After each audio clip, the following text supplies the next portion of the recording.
Hallard, for those of you that don't know me, and I'm the Chief Exec of the GSA. And I'm joined by a very illustrious panel, who I will just introduce very briefly by name. So we've got Suresh Vyapulli, who's the Service Line Manager at ISG. He will be doing the first keynote, followed by Daniel Gallagher, who's Technology, Outsourcing and Data Lawyer at CMS, who will be doing the second keynote, and then Caroline Young, Partner at CRS, will be doing the third. So the particular format that we're following for today's webinar is really fast and furious. So it's going to be a brief introduction by me, and then we're going to hand over to our speakers who will be doing their keynotes in 15 minutes.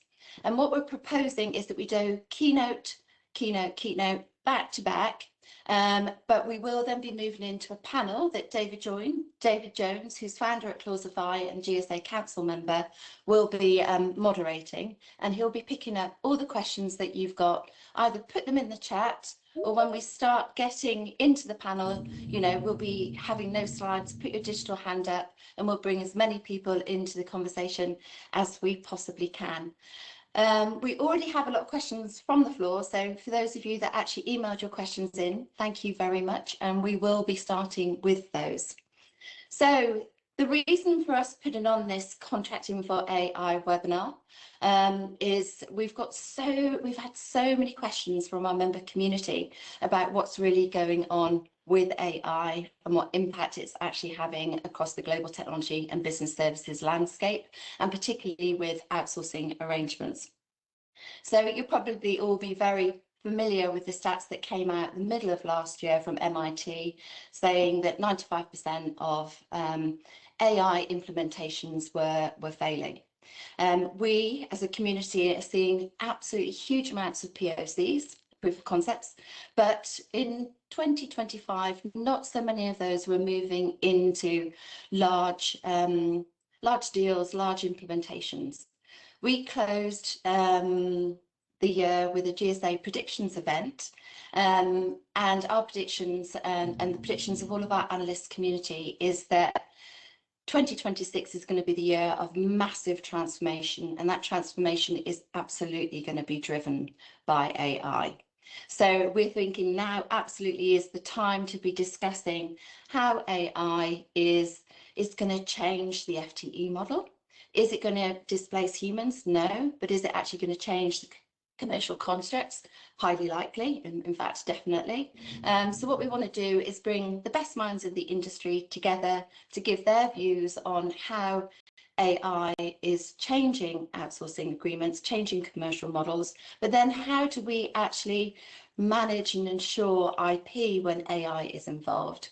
And subjects from what is the ethical deployment of AI, sustainability concerns with AI, and of course whether AI will end up negotiating contracts with the other side's AI. So we've got loads of questions and subjects that we're hoping to cover off today.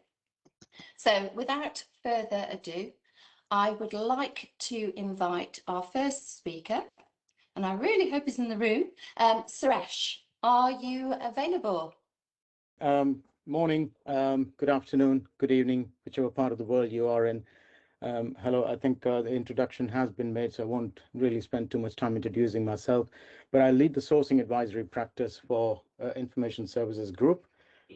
As part of my role, we do lead consulting teams where we guide clients through the entire process of sourcing, right from sourcing strategy through to execution, and then sometimes even help them manage transition as well. And I think the important development that we are seeing, and it is evolving, as we speak, the important development is the way pricing methodology is changing, pricing models are changing, and I'm sure all of us are very used to the people-based pricing, which is based on individuals working on tools, technology to deliver processes, but that is being gradually being disrupted. I'm not saying it's fully disrupted, but then it's definitely on course of being fully disrupted.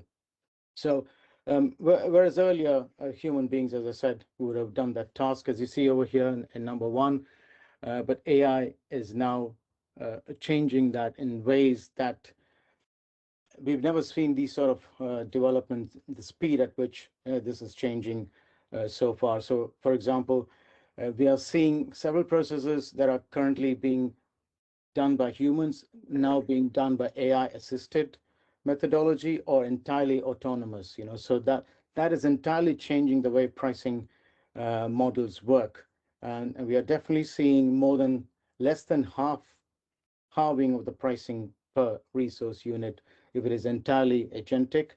But of course, if it is human uh, and AI assisted, then it's a different pricing model. And that's what we're going to talk about. We have various levels of maturity of autonomy level pricing that I'm going to talk about. This is a methodology that I'm championing with my team. We are working with a close set of clients to pilot this and make this work. So we're leading the way in terms of the methodology. So typically what we are seeing is there's a big gap in terms of how work is executed and how it is priced. And this is creating a serious risk for buyers, especially if you're in a long-standing contract, 5, 10 years. Then typically what happens is that you're either overpaying or you're not protecting yourself. You're blind to some of the risk that is already happening. So providers are investing heavily in agentic, and but why is it not transferring, or why the benefits not being transferred to the clients? And we've asked this question to several providers, and they seem to have discussed this, by the way, and the response from them is unanimous, and they have some sympathy for them, and that is they're investing heavily. AI doesn't come cheap. We all know that, right? We've all been working on this for the past 3 years or so. AI doesn't come cheap, so they are investing heavily. So although you might see that cycle times are reducing drastically through either AI assisted or fully agentic, but then you may not have seen that price benefit transferred over to you yet, unless you're going to the market during the end of your term contracting, or if it's an entirely new opportunity that you want to take to the market. Then you get exciting providers who are leading the way in agentic execution. Then you will see the benefit. But if you're in a long-standing contract, you may not see the benefit. Yeah. And moving on to the next. So why do these traditional pricing models not work in autonomy-based pricing? Basically, it misses the human collaboration and governance needed at scale. When humans and virtual or AI agents are working together, the traditional pricing models don't factor that. It's more attuned towards human based services. And because the way work is being executed has evolved, I think of 4 or 5 years ago, it started with automation, and now it is agentic, and it's a combination of both, so that's missing. And also the other two important factors are, it is ignoring the quality, service quality, the consistency in service quality or execution variance, as we are saying over here, SLA ownership, for example, in the contracts. So if agentic is delivering some of the critical processes, then how do you make sure that agentic delivers SLAs to the quality in a way that is acceptable to the regulators? As you know, many of us work in regulated industries, which means if a task was being done by a human, it's now being done by agentic, then what is the governance process in place to make sure that the regulators are satisfied? That is missing in the pricing model, and it requires constant rewrite. So we are helping some of the clients rewrite this, but again, it's early days. It's not a fully established methodology. So basically, the core assumption, as you see on the right-hand side of the slide, is that traditional models treat digital labor and human labors similarly and price similarly, which means you get overpriced. And AI services are pretty dynamic. Depending on the process, depending on the complexity of the process, the price per agent can be different. So it cannot be treated as static features the way we did previously. And token billing, the assumption that compute usage equals cost fairness worked really well before. You only pay for how much you consume, but then that works only to a certain extent. And with agentic AI, what is happening is that, yes, it is based on usage, but then how fast it is being delivered. If a same task, for example, is being delivered by a person in 10 days with mistakes, but it is being computed, it is being priced on the basis of usage. But if another task is being done by another person in 5 days, but with top service quality, that pricing models don't actually factor that. Outcome-based pricing and the assumption that results can be contractually defined in traditional methods doesn't work anymore. And because I'm working. Sorry, somebody's saying something. Are you able to hear me? Yeah, we can hear you fine. I'll just make sure Okay. if everyone can stay muted, please. Yeah. Okay. Cool. So what is autonomy level pricing? So as I've been saying over the past 5 minutes or so, processes are currently being delivered by humans, assisted by AI, and in some cases, fully by agentic. So there are different levels depending on the complexity and the maturity of the processes. So we are coming up with this methodology which is known as autonomy level pricing, and we have 5 levels, as you can see over there. On the left is entirely manual execution, as it has been happening for years and years. And A1, as you see over there, is AI suggesting, making suggestions. This is more of an individual basis. The human that is working on the process is using AI, some kind of co-pilot sort of facilities to sort of expedite the process.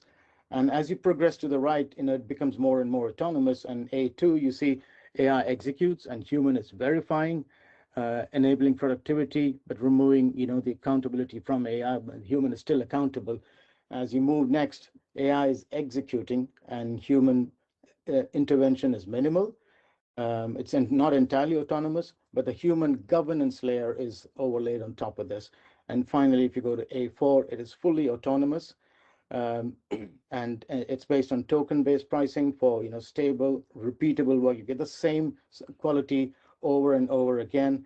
And for scoped SLA-based roles, for example, if an agentic has to deliver a simple service desk sort of service, if an agentic has to respond within 30 minutes, it does that every single time, and it is verifiable, in the outcome-based bundle. So this is the big difference as we see. Now I'm going to talk a little bit about. So in terms of traditionally, we've all seen resource unit-based pricing, right? So we're not saying that throw it away.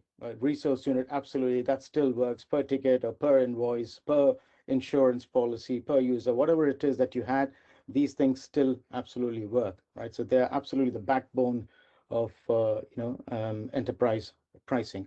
But what we're saying is that we overlay the autonomy level from AL0 to AL4 on basis of that, on basis of how autonomous the process was. So it is an intelligence tag resource unit, not just a static sort of resource unit. And that's a big difference. We are bringing in this autonomy level pricing. And also I would say, if you're a buyer, you will gain transparency. You will get the SLAs delivered consistently, and it is auditable, and you can minimize your risk as well, as long as it is configured in such a way and priced in such a way. Providers, of course, you get credit for high maturity service delivery. If you can deliver that service quality repeatedly, then you get more sell-on work, etc. And we as sourcing advisory teams and also internal procurement teams, we need to keep abreast with these models and upgrade pricing models with real-time intelligence. If I swiftly move on, just a bit more examples and use cases in terms of so I'm talking to a client, advising a client in the insurance sector, and as you can imagine, the level of risk in claims processing vastly varies depending on the item that's being insured. If it's normal car insurance, then it's lower value sort of and less complexity. But then there are insurers that are insuring specialty services, specialty products. For example, a cruise liner is also being insured, just like our cars. Aircrafts are being insured. Now, my client is very, very clear. There's no way I'm going to process claims through agentic from a high value, high risk items. These are for low value. Typically, as you can imagine, low value is usually high volume as well. And that's the sort of thing that agentic can do, at speed, at the quality that you need, repeatedly 24/7. That's a big advantage. And as you see, as you progress through the gradient over there, the level of autonomy keeps increasing. And if you go to A1 level, it's more co-pilot, sitting on the side, helping the human with the process. And if you go to next level, AI executes, the human verifies and approves. And as you go further, and as you can see, finally, this is where AL4 agentic based process running is typically where you will see a lot of back office and even IT processes that can be run repeatedly in a predictable way, being done by agentic. Now, in terms of price points, as I said, we are seeing fully autonomous processes. The cost of each resource unit is less than half, and it can be optimized even further. So just imagine the number of resource unit. If you're outsourcing typical processes, IT outsourcing or business process outsourcing, especially, FP&A type activities or claims processing where heavy volumes are involved. And just imagine your price point reduces, to less than half. It's a huge advantage over the next year or so, I would say. But as I said, we are not seeing providers transfer this benefit back to the clients yet. There's some typical examples over here at A1 level. You see journal entry creation, etc. It can be done repeatedly in a predictable manner. And A2 level, accounts reconciliation, the human is verifying it. And as you go further, the human being actually becomes more of an audit and governance layer. And then finally, as you can see, high volume general ledger type posting, where there's really, really high volumes, and agentic can do it as long as the governance factors to comply with regulation is intrinsic within the process. So I just wanted to end by saying that regulation is absolutely, EU regulation, for example, is clearly mandating what sort of processes can be entirely autonomous. So that needs to be borne in mind. Likewise, depending on the geography you are in, I'm sure AI regulations are being written over there as well, if not already rolled out. So autonomy-based pricing overlays that governance layer on top of traditional resource unit pricing, and it gives clients the benefit of all parties, for example, legal, commercial, operation, everybody speaking the same sort of language and understanding in the same sort of way, and enjoy the benefits. So finally, I just wanted to say, no matter which models you choose, the underlying assumption is that the start of the deal will not, be similar at the end of the term. For example, even now, if you sign a deal now with agentic, in 5 years' time, just imagine how the world would have changed in terms of rapid technology changes. What I would advise clients is that do incorporate a benchmarking clause to constantly test the pricing model. Are you getting your value for money every single year? Earlier, it used to be done, once in 2-3 years, and sometimes it's not even done. I would actively encourage my clients to do this. And finally, if you need any help with this, we're happy to help. So that's it from me, and back to you, David. That's me actually. Thank you very much, Suresh. That was brilliant. Completely agree with you that this is absolutely the direction of travel. And thank you very much for keeping to the 15 minutes. Right, and I'd like to move on to our next keynote, Daniel Gallagher, who is Senior Associate with CMS. Dan, we'd be really interested to hear your views on whether you are seeing any of this, whether you are doing any renegotiations or any new type of negotiations, and what the challenges and opportunities for the industry are right now. So over to you.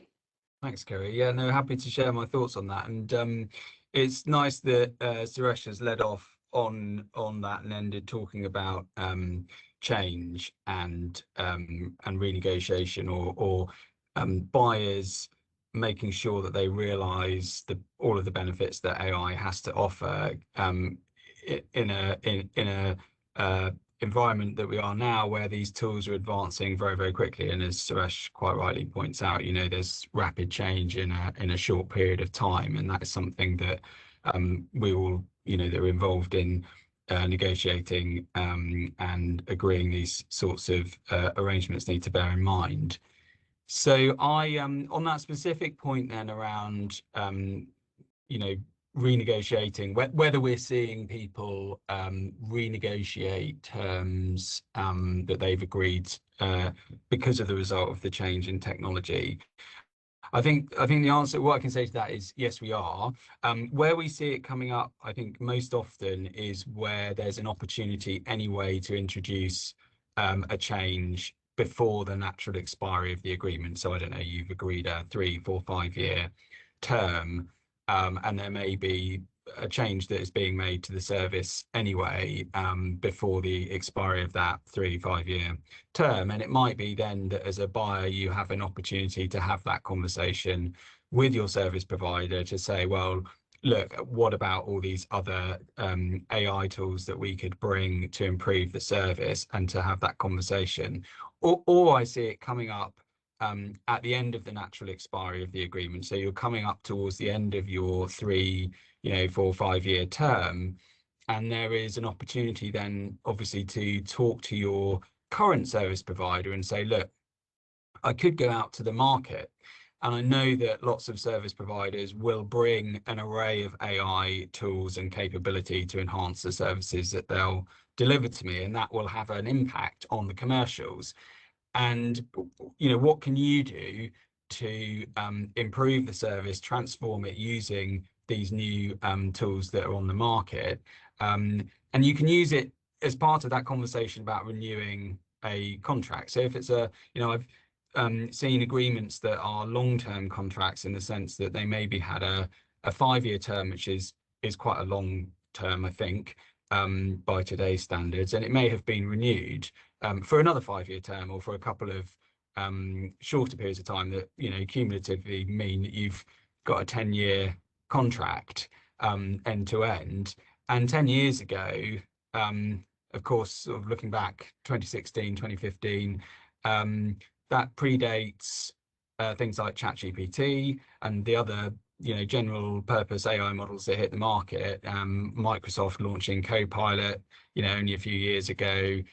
Google's Gemini came onto the market at about the same time. So 10 years ago in 2016, 15, 16, when you were contracting, I don't know, for service desk services or application maintenance and support services, that would have been a sort of heavily human powered service.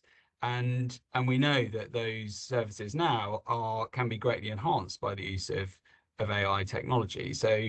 So what you would contract for now would be very different to what you did in 2015 and 16, both in terms of maybe the way that service is delivered, the technology that is used, and then obviously the pricing and the impact on the service levels.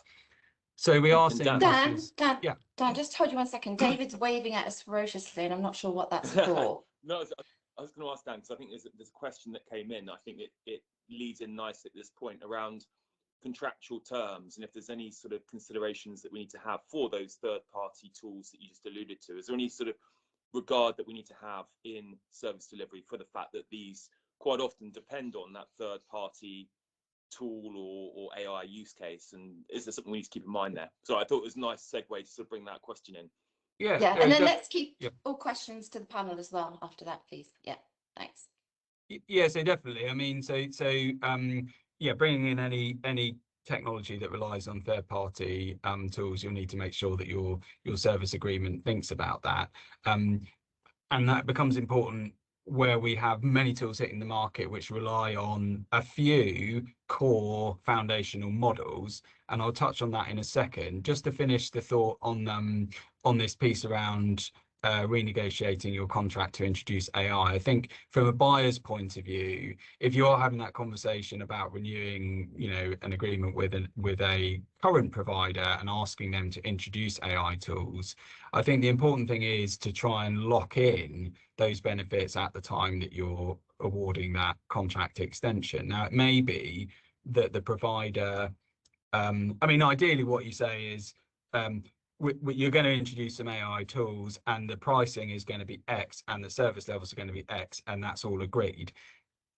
If there's a bit of a transformation that has to take place in order for the service provider to introduce those tools and to understand more the sorts of benefits that those tools can bring and how the service will be transformed, and therefore what the impact is going to be on commercials, on service levels, you may not be able to lock that in the way I've just said. But what you'll have to do then is make sure that you have a transformation plan with clear milestones, objectives, that your documents are set up so that once those changes happen, your service description is ready to go in the new world, and your new service levels are ready to go, and your new pricing is ready to go, or you've got a pricing model that is flexible enough to accommodate the change that will happen, and hopefully a reduction in the price that you're paying, on a monthly basis or whatever it may be. So locking all of that in as much as possible and retaining those levers that you can pull if it's not being delivered. So if transformation isn't happening in the way that you'd agreed and it's not being delivered on time,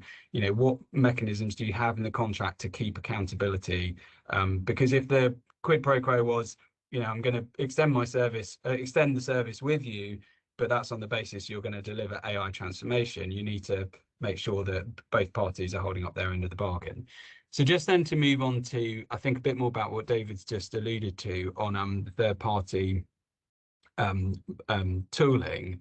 What we're also seeing in the market then is that many vendors or service providers who have their own AI tools, that those tools often rely on general purpose AI models that are have been created by third parties. So, for example, OpenAI's GPT, Gemini, Anthropic's Claude. And then they build their own sort of user interface or workflow on the top of it. And that is, I think, primarily because it's easier for someone to leverage a general purpose AI model that's on the market already than create one, because it is an absolutely huge investment to create a general AI model, and there's lots of risk and infrastructure and things that you need to be able to do that.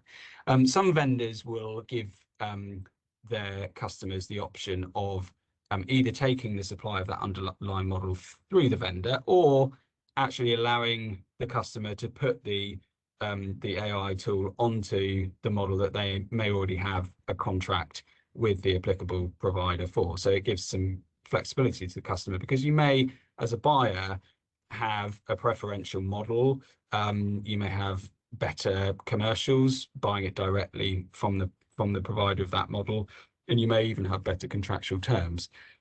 So, but I think the watch out, and the point that we see coming up for negotiation and discussion is where the lines of responsibility lie.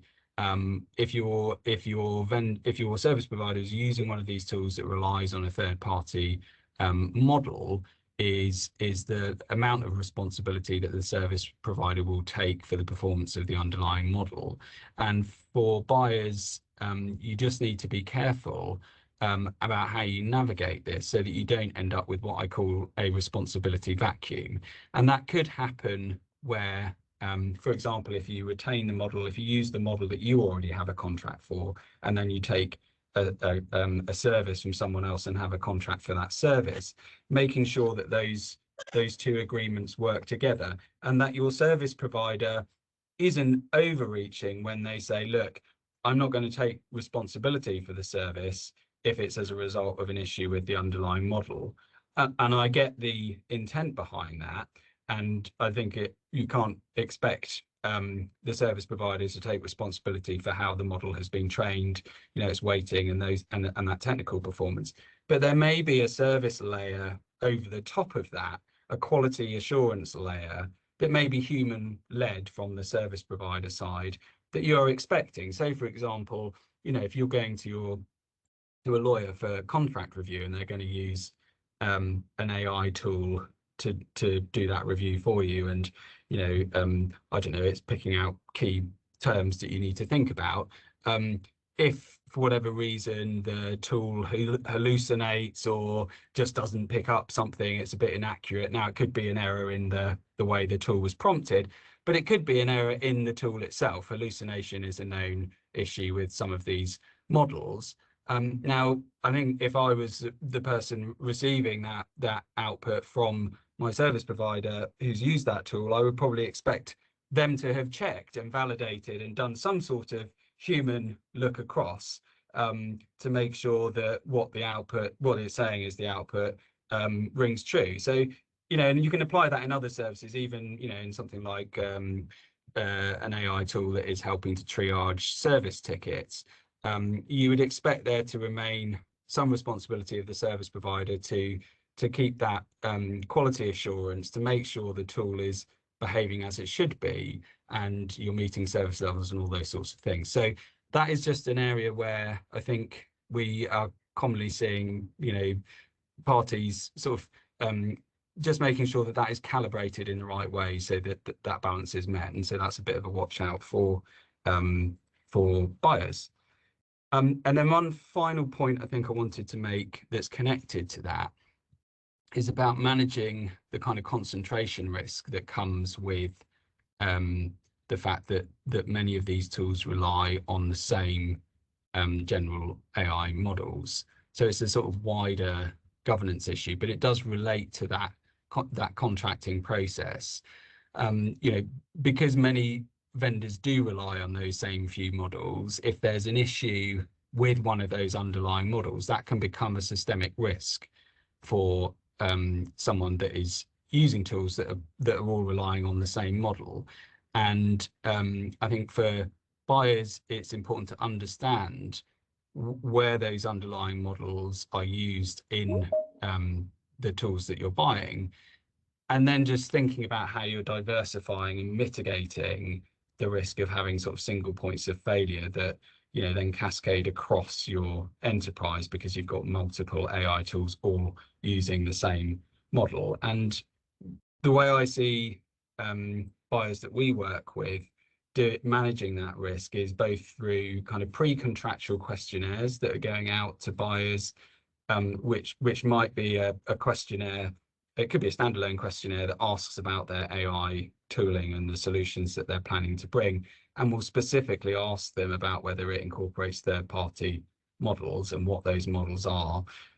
In the contract itself, I see buyers including in their standard AI terms and conditions some questions or warranties around the use of third-party foundation models to flush out that information at the point that you're contracting, if it hasn't already been picked up through your kind of due diligence questionnaire, the response that you get from a bidder as part of an RFP on their AI solutions. And so once you've got that information, buyers are starting to, I think, track. It may be part of a wider governance piece they're doing, tracking the overall use of AI in their enterprise. That could be their own AI tooling and then the AI tooling that they're buying in from third parties. But when you're tracking that, also tracking which of those tools rely on this core group of foundation models, so that then you can start to get an overall picture of your AI sort of landscape and where you may have concentration risks, and then think about how you mitigate and manage that. So that's it from me for now. Handing back to you, Kerry. Thank you very much. That's great, Dan. Blimey, there is so much for us to think about. It feels like a bit of a minefield out there. And so one of the questions I am going to come on to towards the end of this is what should be the role of the GSA in actually helping for future guidance. But for now, that was amazing. Thank you so much. And I'd like to come to our final keynote speaker, Caroline Young, who's a partner at CRS. Caroline, also want to hear your perspectives on what you're actually seeing, what you're negotiating on, but then a little bit more, I think you can dig down on the subject of IP from AI. So I'd like to hand over to you. Thank you. Thank you. No, thank you, everybody. Lovely to be here and to talk to you about this ever changing topic. So I think I'll just start off, and I wanted to kind of give a bit of an overview of what I've seen personally, and I think certainly my team is seeing more and more of, is the changing requirements, I would say, when it comes to actually contracting for AI, particularly from a customer perspective. I think we went probably 12 to 18 months ago, customers being extremely restrictive, essentially blanket restrictions on any use of AI by suppliers, very, very lengthy conditions to any consent being provided with respect to approving use of AI. And for a lawyer, they were notoriously hard clauses to negotiate with suppliers. Suppliers will, it's very difficult for them to agree to blanket use restrictions on AI at all, particularly you think of back office use and routine uses of AI. It's very hard to say that it will never be used. I think the move I've seen, like I say, certainly in the last 12 months, is quite a shift from just it cannot be used without consent to it can be used for certain uses. But fundamentally, what customers want and what essentially suppliers are, and I think we've also touched on this, are being required to give is information, and it's transparency on what AI is being used. And whether that's done, like Dan says, through the pre-contractual questionnaire, or it's being done as a condition to the contract, we're seeing really it's a process, and it's a conversation between customer and supplier in terms of how AI is being used, oversight, transparency, explainability of what's being used, so that then customers who, again, increasingly, I think they have their own internal processes and procedures that they're required to comply with when it comes to onboarding suppliers, particularly those that use heavy amounts of AI, and getting those uses approved requires understanding. So it's calls between the technical teams, understanding what is being used, what is being ingested, what's the output, what's the risk. And I think getting contracts to reflect a more practical solution to use of AI is a priority for both suppliers and customers, because fundamentally it's a good thing for efficiencies and all those things to use AI, but making sure that I think customers and suppliers have a level of understanding as to how it's being used, and reflecting that in the contracts is much more proactive way of getting this done, rather than just you cannot use it at all. So I think, like I say, contracts have changed from my perspective. They look different, the requirements on customers are different, and I think it's just something to note that I think customers are much more sympathetic to suppliers needing to use AI within their business models. So I think that was just a start off to kind of explain what we're seeing as a change in landscape on it. Coming then, I think, more just to contracting generally. And I think whilst some of this may not be new, I think it's always worth sort of going over what really people are looking for in contracts. And I know there's been some questions asked around how we manage liability, and Dan's touched on it as well. I think it's obviously a difficult balance. I'll come on to kind of talking it through it a little more detail shortly. But I think, like I say, assessing the risks appropriately, transparency over decision-making processes is stage one. I think it's then linked to that is AI specific testing is also becoming an increasing request within a contract. So I think customers want warranties around consistency and accuracy and fairness in AI outputs, but also the testing and validation that goes alongside it. And customers are requiring suppliers to do that, to produce reports to them where their AI models are changing and evolving, repeating those tests and producing updated reports and analysis, so that customers can make sure that their own internal processes are up to date, and they know that the risk, if it's changing, they are up to speed with it and they can manage it appropriately. I think record keeping as part of that is, again, it's a requirement we're seeing across the board really when it comes to contracting, and it's something which, to be honest, suppliers will be doing anyway as a matter of course, whether it's through impact assessments or otherwise. But I think you want you really want audit rights. Now, suppliers will not like audit rights, but customers will want them.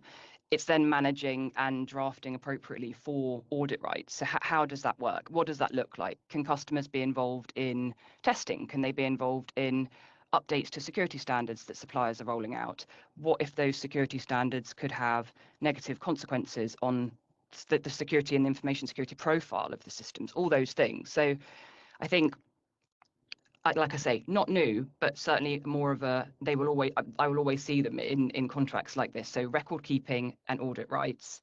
I think compliance is also, we all know, kind of the legal and regulatory landscape of around AI is it's constantly moving, and we're having to kind of stay up to date on everything.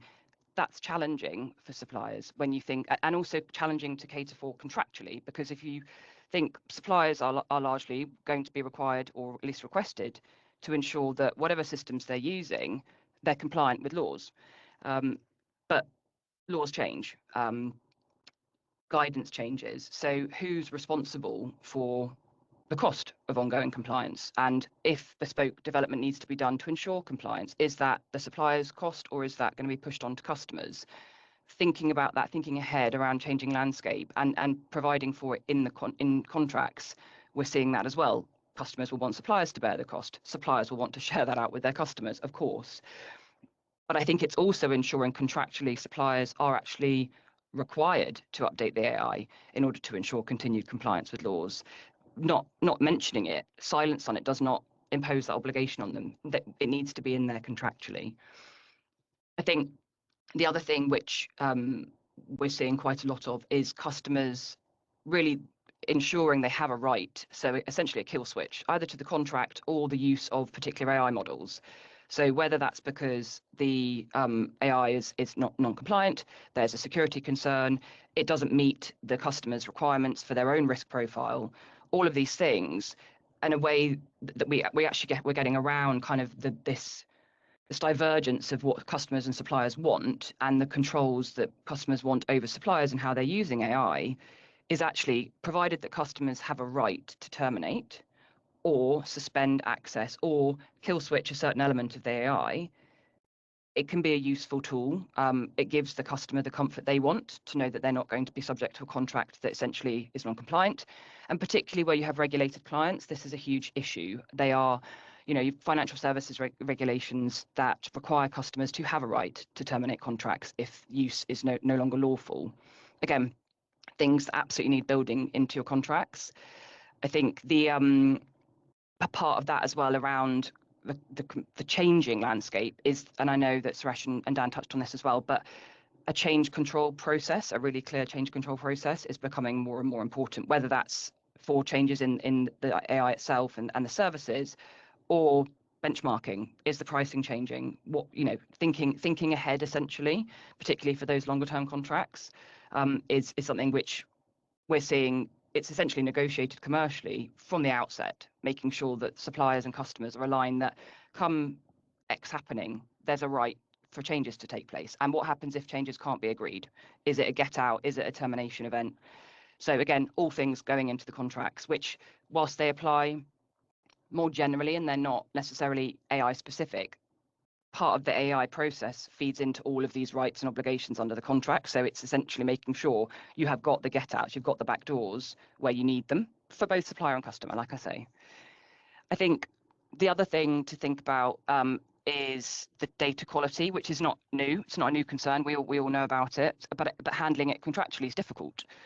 So customers will obviously want assurances around data origin and quality and testing and acceptance, like I've said, adherence to data governance and data validation and staff training, all those things. Again, it needs to go in the contract. These are part of this is the conditionality to use of AI, making sure they're getting contractual assurances around what the supplier is doing. Which then leads on to talking a little around data rights and IP, which I know, Kerry, you've touched on. So I come at this from a transactional IP perspective in terms of really ownership and licensing and how that looks, which is difficult again in this landscape. So it's still at the forefront of negotiations that I've been involved with around AI, and there are nuances to this, of course. So you have the basic questions of who owns the system, who owns, so you've got the background intellectual property to that, to the extent there's intellectual property, and then you have the foreground. So you have the input data, you have the output data, who owns it? And actually, is it capable of being protected by intellectual property is another big question, which is it's a whole nother topic. But I think ensuring that contractually you have a very clear arrangement as to who owns what. And it's, like I say, hotly negotiated. Suppliers will always want to own everything. They will always want to own the systems, they'll want to own the output. And certainly if they don't own the output, they will want a license to be able to use it for product development and improvement, and ensuring that the benefits of what they're getting and using, they can reuse. Customers naturally are sensitive to that. They want to own the output because it's been generated as a result of a service they're paying for. So it's a difficult balance, and comes down a lot to commercial leverage and negotiating positions, as many things do. But I think where we end up often is if you have output. Now you say customer owns it to the extent that it touches on customer confidential information or it touches on customer data. Suppliers may own more generic output that is applicable across the board.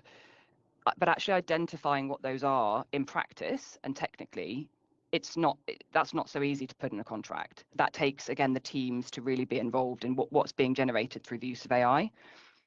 And I think in terms of the licensing element of it, if a customer owns some bespoke development work that's been done, is that so important if actually the supplier retains ownership of the background? Does the customer's got limited use, therefore, of bespoke developments without a license to use the background system? So actually, what does that license to the system need to look like? Is it a perpetual license? All of these things just crystallize I think the importance of making sure all of the teams that need to be involved, it's not just the lawyers, it's the commercial teams, absolutely, for the commercial piece, but it's the technical teams, understanding what you are using the AI for, what the supplier is using the AI for, what the service is, what you hope to get out of it as a customer, what you need to be able to use with the output of it as a customer. And then as a supplier, what do you need to be able to use that the customer's giving you? And I think actually having those conversations and ensuring that everybody knows from day one, it's not just the lawyers for these contracts. It is a whole host of people to make sure the contracts are doing the right things and actually giving you what you need moving forward. So it's a blend of flexibility, but also making sure in that drawer, and hopefully you're never going to have to look at this contract again. You've got a very clear structure as to what this looks like from an IP ownership perspective, and making sure that the contract does what it needs to do to make sure ownership is with the right entity. Or the licenses are, and the scope and the duration of those licenses is really clear. So I think getting those terms right is essential. I think we can't forget about the myriad of obviously data protection issues, which will always come up when personal data is being ingested. And I think you obviously have, again, impact assessments, all these things that should be shared and discussed, and I think form part of the whole packet of an AI offering. I think the implementation of use of AI, there obviously has to be contractual obligations and warranties around compliance with data protection laws, confidentiality, information security requirements. We're seeing, again, increasingly customers tailoring their security standard requirements and those information security questionnaires being issued out to suppliers in order to onboard them, to factor in AI and how it's being used. I think, and I know we've touched on this, and I know there's been some questions around it, but obviously liability for use of it is a huge topic, and who takes liability for AI, particularly where third-party models are being used. Customers will want the supplier to remain responsible for everything, of course they will, but suppliers will not agree to that. Suppliers, again, like to include blanket disclaimers around use of AI, particularly generative AI. They're not willing to take responsibility for it.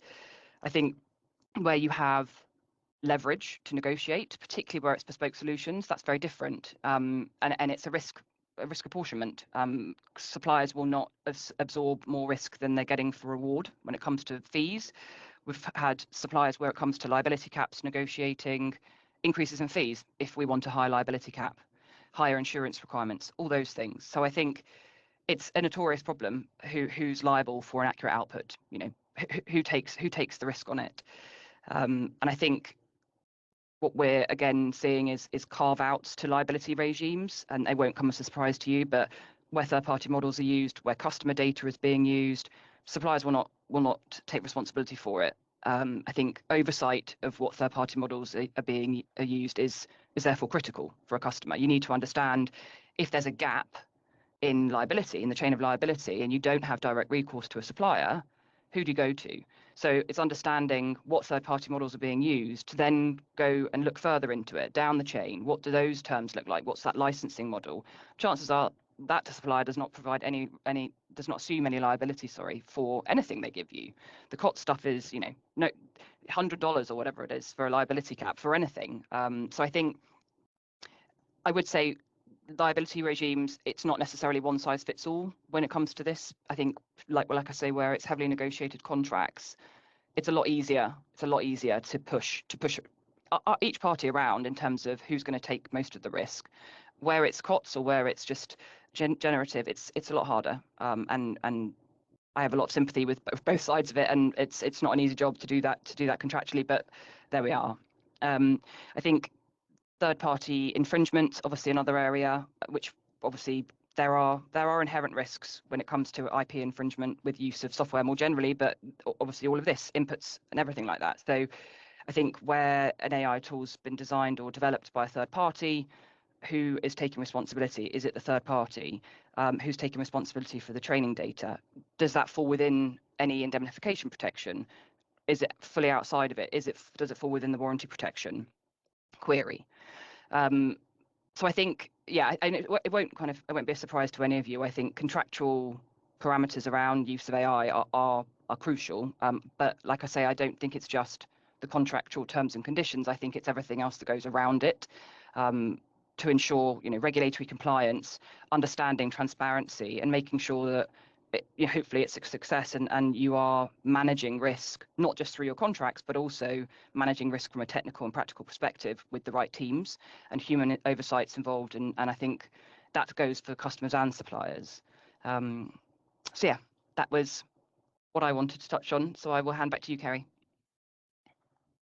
Wow, I feel absolutely exhausted listening to all of that. Blimey, it was Keeps us busy. amazing. Thank you so much for sharing all of your insights and perspectives. And thanks to all of our keynote speakers. It's been brilliant. So what's really coming through is, I think 2026 clearly is going to be the year of transformation. There are so many opportunities. There are so many risks. But I think it's going to be a year where absolutely each and every one of us on this webinar is going to be on an absolutely exponential learning curve as we try to come to terms and understand these opportunities and the challenges as well. Right, we will be making this webinar available. We will be breaking it up into different segments. We will be creating a little bit of a guide, and we certainly want to learn from, by the end of this, is what you'd like next from us as well. So please put that in the chat or contact the GSA directly if that's your preference. For now, we're going to move into a panel, and I really would like you to carry on putting your observations or your questions in the chat so we can address those for you. If you prefer to put a digital hand up, please feel free to do so. Turn your video on, and we'll try and bring you into the conversation. But we're really preferencing questions rather than lengthy sort of like opinions from the floor, if we don't mind. Right, I'd now like to hand over to the chair of our panel, David Jones, who is GSA council member and founder of Clausify. David, if you'd like to very briefly introduce yourself first, and then we'll move into the panel. Thank you. Yeah, sure. Thank you, Kerry. And hi, everyone. Some of you I've met before, so familiar faces. So hello to you all. And for those who don't know me, I'm a lawyer by trade, but also founder and director of Clausify, which is a business-to-business contracting platform that leverages the GSA standard terms and conditions. So if you've not had a look, please do. I think it segues quite nicely into some of the conversations on AI, which we'll come on to a bit later on. Fantastic keynote presentations, I thought.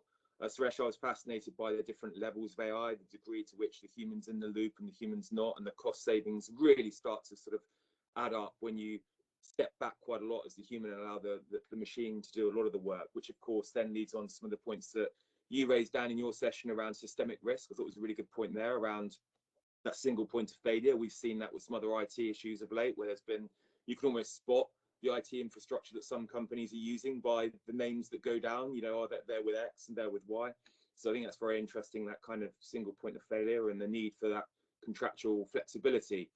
And then Caroline, the IP issue, you know, the background IP, everyone thinks about the newly created IP, you know, this machine's creating it, who's the author, is it the machine, is it the commissioning customer? But of course, the background data that's being collected as well, I think people don't give that enough thought as to whether a customer is potentially surrendering the use of their own background data as well, that background IP. So fascinating. And I think ultimately the idea of the kill switch is what I really took away from it, the idea that ultimately a termination right, whether it's partial with respect to a particular tool's use or adoption, or indeed more broadly across the relationship with the supplier itself, is a useful thing, and liability is sort of a murky issue. So lots there. Those are just sort of my very high level thoughts to sort of summarize a bit. We had some questions. I think some of them were addressed quite nicely in those presentations. But agentic AI, I don't know if we took a deep dive on that and the use of agentic AI. I don't know if anyone, Caroline, Dan, don't know if either of you has any thoughts on the use of agentic AI and any particular perspectives on that. Sure, I'm happy to take a stab. Yeah, I mean, it's something that certainly we're getting more questions from buy side. I mean, just generally from organizations that are thinking about the risks of using agentic AI. And I think for buy side governance, it's probably updating, you know, thinking about updates that you might need to make to standard terms that you've already produced for AI. And Caroline's already mentioned how I think we're sort of into almost like a second wave of thinking around the standard terms and conditions on the buy side that may be presented to suppliers, in the sense that, you know, I think there are some fairly robust terms, and you still see fairly robust terms in the market, and I still think it's a bit of a nascent space, but there's probably been some change as customers and buyers have got to understand their own risk appetite better and how AI works within their organization, and have, you know, governance models that have changed, so have their standard terms and conditions. And I think agentic AI is another thing that triggers a revisit of those standard terms and conditions. I think one of the areas that is of particular, I mean, it increases the questions around responsibility. So and that really depends on who's setting the agent up, and then what kind of data the agent is using. So that's one area that is a topic that we often get into discussion about. And then the other one, I think, that is at the forefront of lots of people's mind is the kind of cybersecurity risk, and the fact that the agent, and understanding what the agent is doing, and thinking about security and access, because it could go across, you know, across multiple applications in your IT infrastructure. And so having a really good understanding of what it's going to be able to access, having your security set right so that it isn't accessing things that it shouldn't do, and that you've got that security risk locked down. And then as Caroline's already alluded to, there is a focus on auditability, traceability, being able to see what an agent has done, understand the steps that it has taken, and then you can look back. I mean, some agents should be able to do that for you. So they'll be able to tell you, you know, I don't know, I got a service ticket, incident came in, I triaged it, I understood that this was the issue, I retrieved this fix from the, you know, database that I'm supposed to be calling on, I implemented the fix, I tested it to make sure and validated to make sure the fix had worked and has solved the error, and then I package up a report that gets pushed out to someone that is there as a record of all the steps that the agent has taken, so that you can kind of make sure that the agent is behaving in the way that you expect. Those are some thoughts. Perfect, thank you. Anything to add, Caroline, or was that pretty much touch it all from your perspective as well? Yeah, absolutely. I think the governance side of things is certainly the thing that is key from my perspective. But yeah, Dan's kind of touched on everything. Excellent, great, thank you. And then there's another question which actually segues quite nicely into a question that Jayant posed in the chat here, which is around preparing for staff and repurposing. And one of the questions that sort of leads on to that is, with all the risks that have just been highlighted, will customers think about in-housing their service model instead of outsourcing it to get better control? So I'll sort of link those two questions together, because to me it sort of forms the perspective of how do you accommodate it in an in-house basis, and how can you get the best out of it if you were going to in-house it. And I think a lot of that, I'll start with some thoughts and then welcome all three or anyone else to pile in with additional thoughts. Is I think a lot of jobs are going to change fundamentally in their nature. I think jobs that previously were very human-led will potentially become still human-led, but that human activity will be being a master of prompts. So having a really good way of asking machines how to do things, a very standardized and clear way of asking machines for particular outputs. I think humans will need to move up the value chain. I think any task that a human's currently employed on that is repetitive, systematic and logical probably is a high risk for AI. And so it's the idea, I think, for many people to think about, how do I move into the grey space that isn't so easily machinable, to use a terrible word I've just created, but some way of creating a high level of human judgment and discretion that operates in the grey area. I would say that's where staff need to be focusing their attentions, because the stuff that is formulaic, systematic and follows a repeatable, scalable logic is probably ripe for AI. But Dan, Caroline, I don't know if you have any additions to that line of thought. I mean, it is a big sort of societal issue, and I'm not sure that I am completely equipped to answer that question, but it is something that obviously, you know, in the kind of sector that we work in, when you're thinking about outsourcing and this very innovative technology that can transform the way that traditional services have been delivered, it obviously is something that we are constantly kind of aware of and seeing as part of the day-to-day kind of job that we're doing in our own different sort of specialisms. Me obviously as a external legal advisor. I suppose what I would say on the idea about whether or not to in-house to retain control, I mean, it is a good question, and that I suppose it's part of, is that an AI specific question, or is that still just a question when you're thinking about outsourcing anything about your capability? And do you have the in-house capability to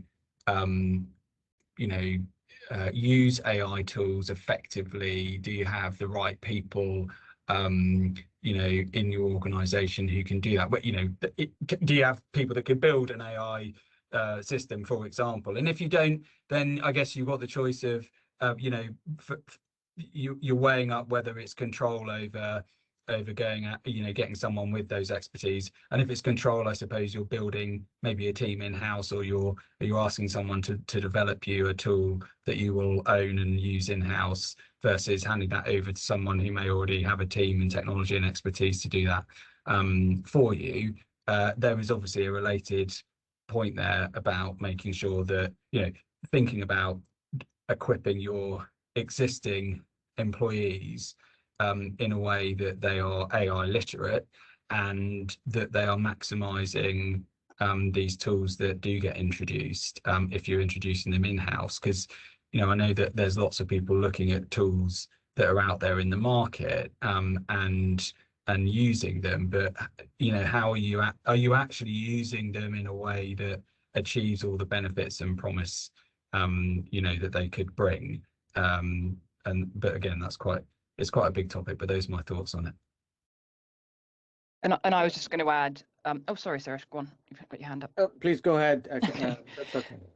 I agree. I mean, it's a huge topic, isn't it? And it's something which I have some clients who sort of like to joke that my job will be replaced by AI at some stage, and like to draft their own contracts using ChatGPT and then send them through for review. And I think I don't think we're quite redundant yet, but I think I do think the upskilling is crucial.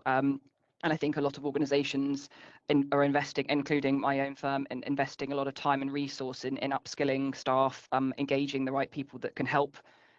It's not just a case of what the services that we offer, it's what we are also using, and making sure that you are essentially benefiting from AI in the right way. Clients are expecting us to use AI, so it's the balance of being replaceable, and that's there's employment consequences of that, and I'm not an employment lawyer, so I won't even touch on those. so being potentially replaceable, but then actually also using it to complement what you're doing. And I think our clients certainly, and I'm sure others are the same, they are expecting us to use it, and they are, you know, they require it. They want to know, and they want to reap the benefits of it as well. They want to get the efficiencies, and they want to, you know, see it pricing reduced, all those sorts of things where we are adopting AI solutions. And actually clients are asking us, where you have, you know, internal developers and in-house teams, actually to think about, well, what tools could you what tools could you develop for us to actually make your legal advice to us and what you're doing and help us be more efficient. So I think it's an interesting area, I think, but I think it's actually also something which there's quite creative solutions, which certainly obviously at law firm it's quite different, but I think clients are, it's a conversation that clients want to have. So I think, yeah, but like I say, hopefully not redundant yet. Suresh, you were going to add something. Yeah, I'm just going to add that there's no clear, I mean, we do a lot of sourcing strategies. So this is one of the things that we explore during the strategy. You know, what are the best towers or processes that has the most propensity for outsourcing? So to Dan's point, I don't think AI has become a new criteria to whether or not a client would insource. It's the criteria still very much the same. For example, I mentioned about very high value. It's Scott Fletcher again. Just concerned that I'm trying to send you a message and it won't let me send one. It keeps sending it as like a WhatsApp message. Okay. So yeah, what I was just going to say is, for example, I mentioned about the high value claims processing. That client is very clear, AI or not, this is not a process that we will outsource. But at the same time, they're heavily outsourced, and the commoditized claims processing, IT infrastructure, fully outsourced. I don't see any client that's taking in IT infrastructure sourcing, workplace services, service desk, especially if you're already outsourced and nobody's taking it back. We don't see that happening because of AI. If anything at all, they are sort of consolidating the positions on sourcing because providers are better equipped, because this is their business, right? They're in the business of adopting new technology. The clients are not. But having said that, there are some clients who are experimenting, especially on application development where there's closeness with the business. You need to be co-located with the business. So there we do see that some clients are experimenting, you know, AI, but then this is not a new criteria. Yeah. Hello, Chris.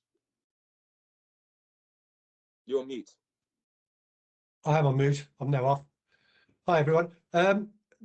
Caroline, there was something that you mentioned in your wonderful keynote. I loved it, and the other ones as well. So well done, everyone. But you mentioned something about a kill switch, and I remember looking at all of the operational resilience standards that came out, and the requirement to ensure, particularly in the financial services world, that if things went wrong, there was kind of backup after backup after backup. And it just put me in mind that that was the same sort of area. And what are you seeing in terms of people expecting that they can ask a supplier to essentially stop using that and use something else? So essentially, you know, go back to some sort of, you know, manual process, if you like. Yeah, I think, thank you. I think we are seeing customers, particularly where, again, so let's take a client of mine that's in the financial services sector. So they are obviously heavily regulated, and there's a lot more to their contracts than a lot of other organizations in different industries. But I think they are, and not just, this is not again new necessarily for AI, right? This is actually just the landscape of the regulations they're governed by. So I think they require involvement in understanding security standards, but also security testing, and they require rights to security test and to go in. And suppliers don't like that, but that's what they require. That or regulator, and or where it's required by a regulator. So it's like you say, if we go in, we find something we don't like, or there's a breach, or there's an issue, or there's a failure somewhere, and we don't like it, and there's a risk to us for our own compliance regime, that invokes a change in the contract. And then, but then it comes down to you can't force a supplier to change something, but that is when you need that backup right to be able to terminate. But we absolutely see it. It's not just it's involvement in setting the security standards, testing the security standards, understanding what the BCP looks like, going in and testing it, getting reports, getting all of their SOC 2, everything, deliverables annually and on request, updating information security questionnaires. So it's a slightly relentless audit. Essentially, it's not, you know, it's not just an annual audit. It's a repeat audit over everything, and being involved in so many different stages. And when it comes to things like, you know, backups and insisting that things are changed, we see it, like I say, it's something that can be proposed. It's a, you know, it's not even an agreement to agree something. It's we want you to change something. If the supplier says no, the supplier says no, you lose the customer, and that's a commercial call for them. One thing which actually a client raised, which was a very interesting question. It's okay, well, what happens down the line, right? So what happens if the backup of the backup of the backup fails? Who's responsible? And that's something that we're exploring with them to actually look through that chain to understand how can we mitigate these risks contractually for you, and also technically. That's what the teams obviously need to do. But absolutely, we see it, Chris. It's I think it's customers, and that, like I say, that's very specific to the financial services sector. But there are other customers and clients of ours who have, you know, particularly comprehensive policies themselves, and they require it of their suppliers. So it's part of the process of onboarding. If you want to be a supplier to X, you will meet all of these standards, and you'll ensure we can come in and make sure you're meeting those standards. And if you're not meeting them, this is what will happen. And if it's a risk of a loss of a contract, and it's a huge contract, it's something a supplier would take pretty seriously. So yeah, hopefully that answers your question. Oh, there's about a million other questions that fly from that one, but yeah, thank you very much. No Oh, David, just one other comment which I stuck in the chat, and which, I mean, Kerry and I we've been doing this sort of stuff for about 100 years, and the thing that we keep coming back to with outsourcing is governance, and it occurs to me that governance now becomes a huge issue. It was always a huge issue. It's just that maybe we were able to ignore it a little bit sometimes. But surely AI provides us with a capability to kind of turbocharge governance, activities, reporting, blah, blah, blah, record keeping, all the rest of it. So, David, I'll just throw that one in there. Yeah, no, thank you, Chris. And I think people sometimes get a bit carried away with AI and think the usual rules don't apply because it's AI, it must be right.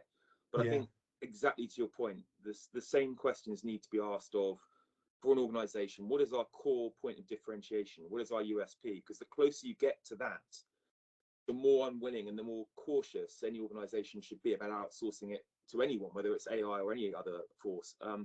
And I think it touched on a point Suresh made in his presentation around, you might have a certain value threshold where you're a bit more relaxed about having a huge degree of dependency on AI. And there might be some stuff that gets more higher value or nearer to the sort of tip of the spear in terms of your unique service offering, where you say, no, absolutely, we don't want that to just become the common denominator that every organization is using. That is our business. We cannot just rely on AI. So I think it's that constant appraisal, isn't it, of what's our degree of comfort, let's try it, and if it works, maybe we take a step up, but start at the bottom rather than going all in on AI, thinking it's the solution to every problem that exists.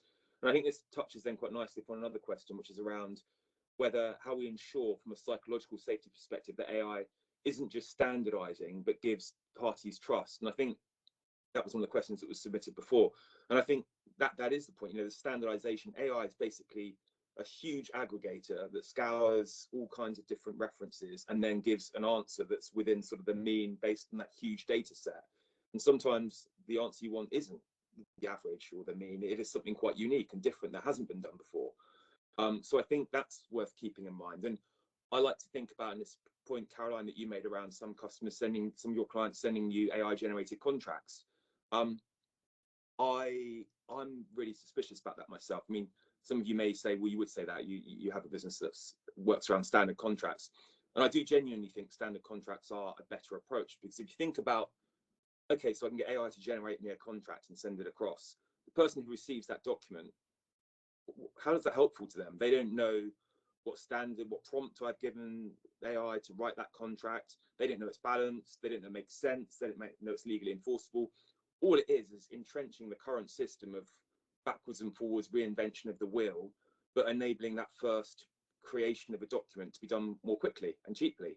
But all the problems are still there. There's no guarantee it's fair or balanced. There's no assumed learning that you have with a standard where you can say, I know the position is X because I've seen this many times before. It's still creating something from scratch that doesn't really, I think, present huge savings. The only way I think you'd probably go about doing that would be if both the buyer and seller were sat in a room together, prompting a machine and looking at the output as it appears on screen and iterating it together, which, you know, query whether that's actually a huge time saving and benefit. So I think in terms of the legal generation of documents, and we've all seen cases where submissions have been made to court where case laws been made up, and judges have come down very hard on some of the lawyers saying this is outrageous, you can't make up case law in your submissions.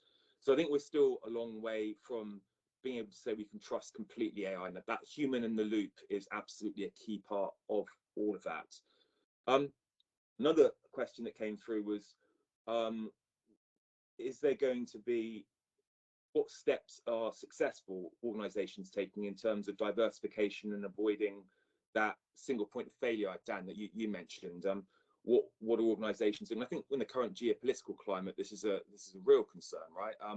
I'm seeing things like sovereign cloud being quite a thing now, whereas 5 years ago that wasn't really talked about. But now organizations, the big hyperscalers, most of them, if not all of them, have, for example, a European sovereign cloud to deal with concerns around data protection and data residency and sovereignty and things like that.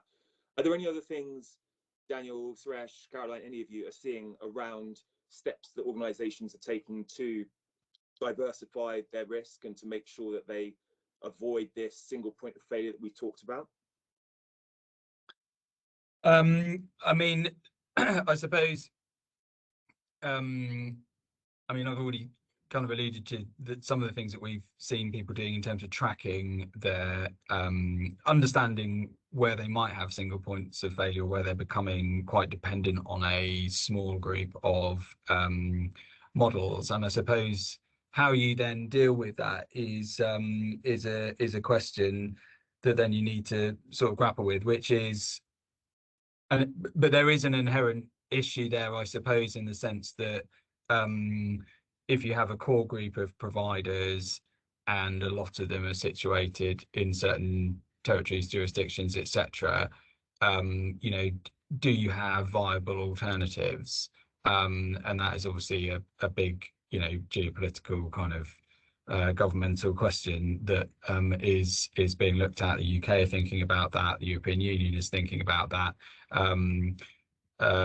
Yeah, so I think it's something that customers that we deal with are thinking about. But it's also a bigger, you know, beyond them managing their own concentration risk. I think there is a bigger issue there, perhaps. Caroline, Suresh, anything to add on that?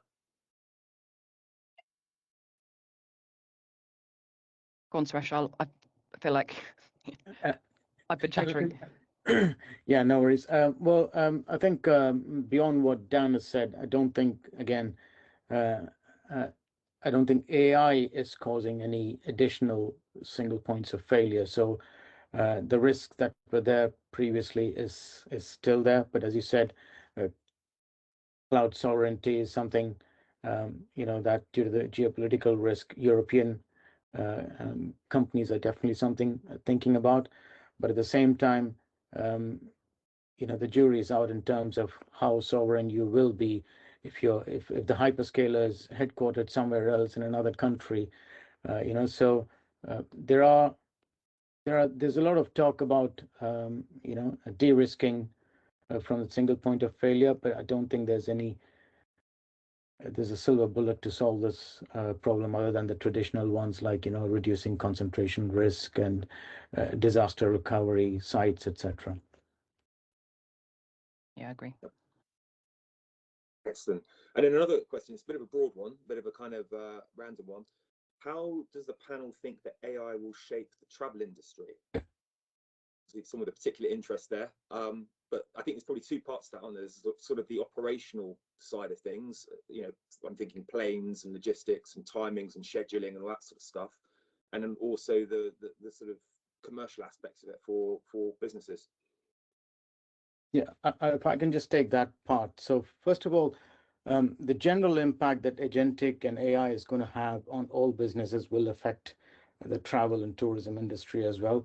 But I think the biggest shift that we're going to see, we're probably already seeing in the travel industry, is empowering the consumer to use this technology to come up with their own schedule of create a travel plan. For example, agentic can look into your Outlook calendar, can look into your leaves and all kinds of things and come up with a plan. You can actually come up with a plan as an individual. I don't have to go to a tourism company, travel company to say that I need a 5-day trip in the Seychelles and these are the activities I want to do. Agentic will, within seconds, within minutes, it can give me options of flights. These are the dates, the hotel accommodation, this is my budget. Everything can be done. So what hitherto would have been done by travel agents, etc., you can just literally do that within minutes. I mean, earlier people did, I've done many trips, arrange myself, but then you'd have to go through several hundreds of sites. We all know that, sitting late night and going, all of that will be done by agentic for us, as long as you put in the constraints. So I think this is a big, empowerment of the consumer and democratizing this entire thing. It's going to change the way, travel and tourism works, I think. Yeah, I agree with that. Dan, I also- anything? Sorry. I was also just going to add, I think it'll actually be interesting to see how the interplay of more use of AI within the travel industry, so whether it's supply chain or operations or those sorts of things, actually has an impact on its sustainability and those elements and its reporting and, getting to carbon neutral, all those things, which actually I don't necessarily think that's not the forefront of your mind when you think about that. But actually it's a really good example when you're talking about the travel industry. And actually, that is something, again, a client of ours, they are looking at those sorts of efficiencies as part of their sustainability planning. So yeah, and it's another thing that you wouldn't necessarily naturally think of, but it just shows how it's so integrated in so many things. But I think it will have a huge impact. Not least, it'll make planning travel much easier, which would be nice. Absolutely agree. Kerry, we've got 4 minutes. I don't know if you want to open up for any more questions from the table, from other participants, or if you want to wrap up a little bit early. I don't. Anyone else have any questions? You're on mute, Kerry. Yeah, I think we're actually bang on time, so thank you very much. Yeah, so in terms of a little bit of a wrap up, I've put it in the chat. The GSA is a founding member of the Global Technology and Business Services Council, which is an alliance of industry associations all around the world. Obviously, a lot of those are delivery destinations. It includes India, Malaysia, South Africa, Egypt, Central and Eastern Europe, as well as LATAM, as well as the United States. So we come together, and in fact, it's my very next meeting today at 12 o'clock to actually discuss what we need to do globally. And the next thing we're doing is an event on February the 24th, online, 2 p.m, which is really looking at discussing how our roles are changing and what do we need to do to upskill our people, because we cannot let swathes of our working population be left at the wayside. We need to make sure that we bring them with us on this journey and upskill them. So I know that came up in the conversation, and it is something that we are digging down on. I'm going to follow this up with a quick questionnaire as well, just to find out what you'd like from the GSA next. Do we want to create this into a bit of a working group where we carry on discussing this more with our sleeves up, round table kind of discussion? Do we want to look at the GSA perhaps developing together industry standard contractual questionnaires around third-party models? Or do we want to share standard AI T's and C's around third-party foundation models, which is some of the things I've picked up from the conversations we were having, just to see what the GSA can do to help simplify this minefield as we continue to move forward at rapid pace. So I will send that to all the participants. But for now, it just leaves me to say a massive thank you to all of our speakers. You all did a fantastic job. So Suresh from ISG, absolutely bang on with how this is changing. It's mind-bending to think that it's going to be like less than 50% of the unit price by the end of this year, and how that's all, you know, the ramifications of all of that.